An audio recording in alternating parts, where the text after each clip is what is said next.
Welcome to r/confession, where this woman admits to throwing her drink through a Karen's window while driving. I threw a drink through a lady's open car window. I am a 24-year-old woman, and this took place when I was around 19 and leaving my work. This woman was driving recklessly, weaving off of the road to get around people and then stopping in front of them and proceeded to run me off of the road. When I got back on the road behind her, she kept slowing down and acting like she was moving off of the road so that when I tried to pass her, she'd try and hit my car. The one lane then split into two, a straight lane and a right-hand turning lane. I decided to go straight. Nobody was behind me and the person in front of her was taking forever to turn. I'm assuming they didn't realize the light was green. My windows were down and so was her driver's side window. I chucked my fountain drink from my lunch break through her window and went straight. For context, I'm usually a very patient person, to the point where someone could be a straight up jerk to me and I'll think to myself, are they okay? They must be having a bad day, and I'll let it go. But something in me that day just was not having it. I know what I did was wrong, believe me. As I was driving off, I immediately thought,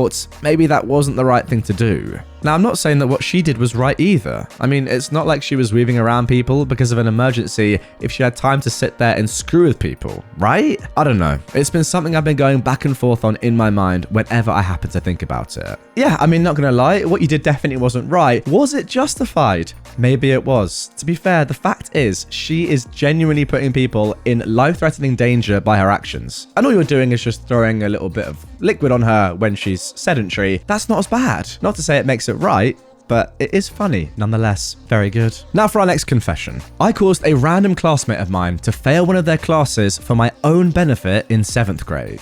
When I was in my 7th year of middle school, 7th grade, I had an elective with this elderly computer teacher, Miss Sani. She often assigned us a lot of homework and made our entire classes directed towards key placement and immaculate posture techniques. One day, she instructed everyone in my block to turn in the study guides she'd assigned to us a few days prior, though I hadn't the faintest idea what she was talking about. When I started to dig for it in my backpack though, I pulled out a crumpled piece of paper filled to the brim with unanswered questions. I began to freak out. Due to a recent test I'd managed to forget to study for and flunk, my grades were already less than perfect. I was, needless to say, horrible with computers. The one thing I was good at though was cheating. First, I went over to Miss Sani's desk with all the other students and placed my unfinished study guide face down on the slow pile forming on her desk. Then I made it halfway back to my desk before signaling an "oh," and I walked back to the table, slipping a random paper from the middle of the pile into my hand. I made a slight mention of "forgot to sign my name" as I quickly placed the finished paper down on my desk using a pencil of mine to erase the already written name,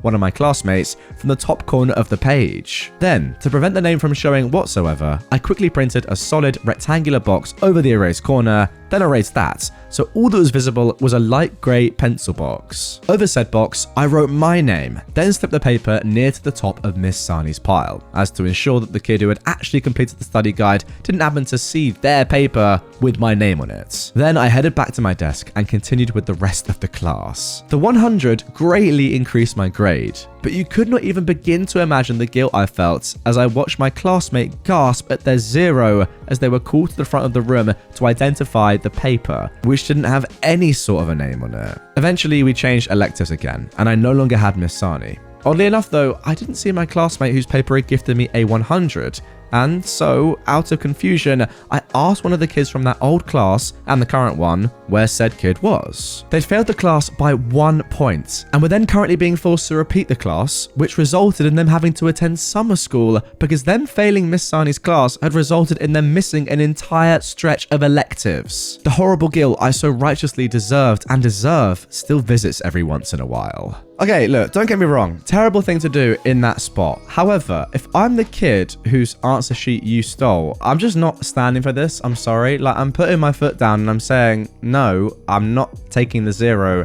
I did the work. And I'm saying to the teacher, I'm saying to Miss Sani, like, go through the notes, have a look, we can like corroborate handwriting and stuff. I didn't get a 0, I did it, I handed it in. Something's gone wrong here. Either my paper's disappeared, or maybe someone has stolen my paper. Like, I'm not just taking the 0 is what I'm trying to say. I don't know, as much as I feel bad for the kid, and it's obviously a bad thing to have done from your perspective, you gotta stand up for yourself and say, I didn't get a 0. I did the work. I at least got a 1, which would have stopped me from going to summer school and then redoing, like, I don't know. Do you get what I'm trying to say? Have more of a backbone, my friend. Yes, you were wronged, but you also need to stand up for yourself and say, I did this. I'm not standing for it. All I'm saying is that more could have been done here for sure to stop the kid failing completely. Like, it really wasn't that deep. You could have just said, okay, do it again.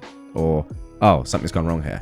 It was very avoidable. Okay, next up. I took thousands of dollars when I was homeless so I could stay in hotels. This is a throwaway account, obviously. Years ago, I was homeless, and I had this old beater truck that wasn't really worth much. It was my home as well as my vehicle at the time. It was maybe worth like $1,500 to $2,000 max. It was a complete rust bucket, but it did run okay. I listed it on Craigslist and got people to make offers to me on it. I would accept their offers regardless of how lowball their offer was, and let them test drive it with me in the car. I would only meet up with these people at like 10 or 11 p.m. I'd let them enjoy the vehicle for a few minutes and then say, hey, look, I need to drive it home since I don't have a ride and my wife won't want to come and get me because it's late. When I get home, I'll get my stuff out of it. How about you give me half of the payment now so that way I don't sell it to anyone else in the meantime, and meet me at this address first thing in the morning and you can get the car. The address was always for a randomly chosen McDonald's. Sometimes it took 5 to 10 tries, but I would always eventually get someone who was willing to do this. I would then flee to the next county over,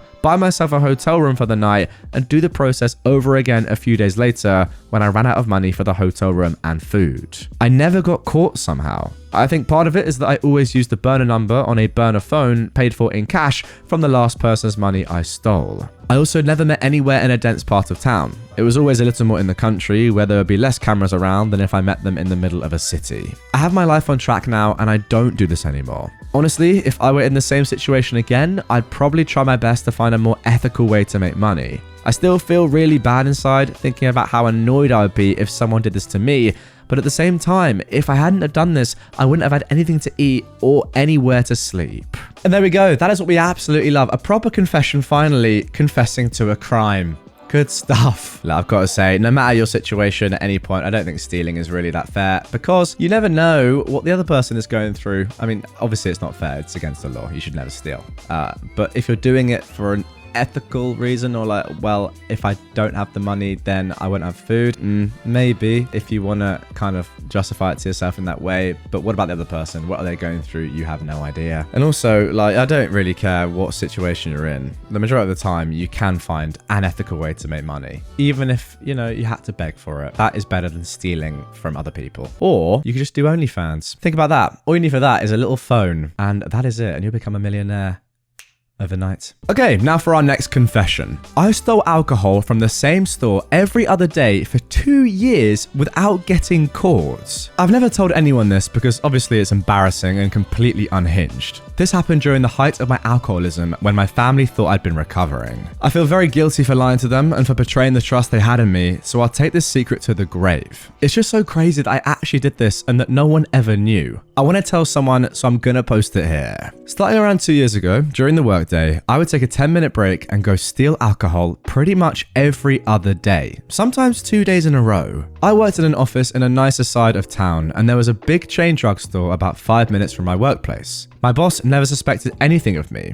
I just tell him that I was taking my 10, usually around 10 to 11 a.m., grab my purse, jump in my car, and I'd mostly be back on time. I'd go to the drugstore, which was normally busy during this time of day, and just head right through the makeup aisle to the back where the pharmacy was, so I didn't pass the employees in the front. From the pharmacy, the liquor aisle was a straight shot, and then I could go back the same way so that it appeared I was leaving from the pharmacy since I didn't have a shopping bag. To be honest, I don't really think it would have mattered which route I took. Nobody ever noticed me. Now, most of the liquor bottles had anti-theft devices on them. This particular store was much more lax than others about this though. The majority of the time, I would just take a plastic bottle of cheap vodka and then I'd walk into an empty aisle without a visible camera and just casually put the bottle in my purse. Then I'd walk out. One day, after a few weeks of doing this regularly, I went in and all the bottles were locked with the security cap. Or at least it looked that way. But I would always find one bottle that did not have a lock. It was either further behind the others, or it was a different brand or type of alcohol, most times more expensive and glass, not plastic. You'd think I would have taken that as a warning to stop, and that they were catching on. but I continued to go to the same store and do the same thing without ever running into any kind of trouble. To make this story worse, I would also drink at work with my stolen alcohol. And again, nobody ever expressed any kind of notice about this to me. What I'd do is empty out half of a water bottle and fill the rest up with alcohol. I'd usually take a bottle from the work fridge and put it in my purse before I left for my break. Or I'd just steal a water bottle from the store too. For over a year, I was drinking every day at work, starting in the morning and just going all day. The rules of normal society and behavior just didn't apply to me anymore. I got away with so much and no one ever said a thing. I'd go out to my car to refill the water bottle with alcohol throughout the day. I'd just hide the bottle under my blouse so it didn't look weird. I can't imagine what my boss or co-workers would think if they knew what I was doing. I'm honestly mortified thinking about it. In fact, I can make this story even worse because while drunk at work one afternoon, I went to take my 10 and I fell down in the parking lot, suffering a severe injury that kept me out of work for 3 months on FMLA, which, by the way, if you didn't know what that was, is the Family and Medical Leave Act of 1993 to be precise. No one ever knew that it was because I'd been drinking on the job, and when I went back to work, I went right back to doing the same routine. For those who ask why I didn't just buy the alcohol, as part of keeping up the appearance of recovering, I needed to be completely honest about my spending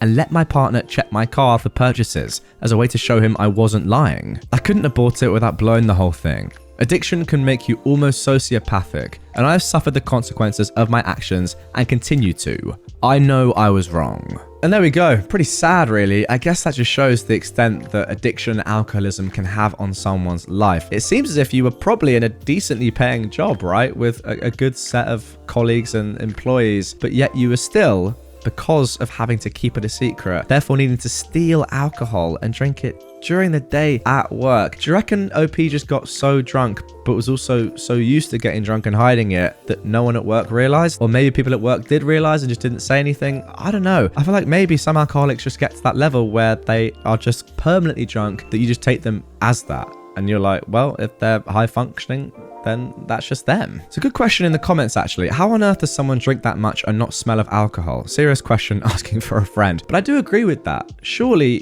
like, at that point, if you're smashing the vodka all day long, you would stink of it, wouldn't you? You'd reek. And the same with cigarettes. You know, if someone smokes a lot of cigarettes, you can kind of smell it on them. It's quite, well, very smelly, let's be honest. But OP says they really don't know, and it's something they always worried about. They use body spray throughout the day. They were never really up close to people because of the pandemic. They have plastic barriers at their desk, and they use hand sanitizer, spraying Lysol all around all day, and I guess that made it easy to slip under the radar. So there we go. Very, very sad nonetheless, but wow, what a confession. And now for the final confession of this episode. I've saved probably the most disgusting one, I will say, to last. I used to hurt my disabled brother when I was younger. My older brother is several years older than me, but he will always have the mental capacities of a toddler due to medical issues and mental disabilities. I'm not going into detail for anonymity. He is incapable of taking care of himself at all. For as long as I was capable of caring for myself, 8 years old or so, I had to take care of feeding him, giving him showers, getting him dressed, making sure he got his medications, etc., along with my other siblings. My parents didn't really help that much. Yes, they were neglectful, but that's not the point of this post. My brother always hated showers, and I hated helping him because he would get physically violent when he was upset.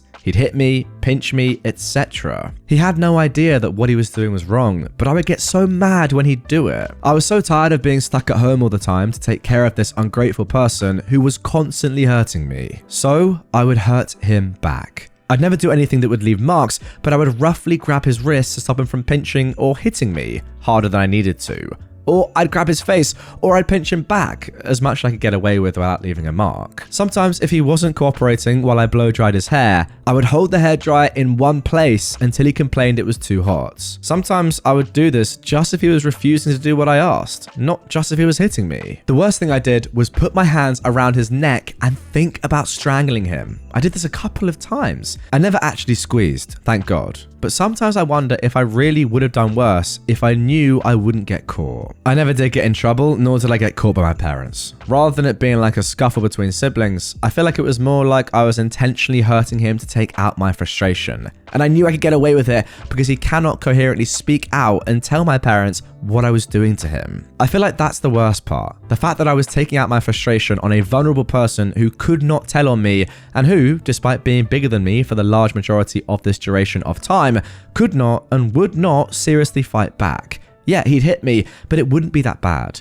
The worst harm he inflicted on me was leaving a few small scars on my hands from scratching me. While I never left any lasting damage, any marks, etc., I still feel like a disgusting person for taking advantage of someone like that. I still dread the idea of harming other people, and I wonder if I would still do that kind of thing today. I know what I did was wrong, and that I'll never ever be a truly good person because of those things I did in my past. I never told anyone what I did to him, except for my other siblings. I really needed them to understand why I couldn't be the one to take care of him when I was an adult, and a friend.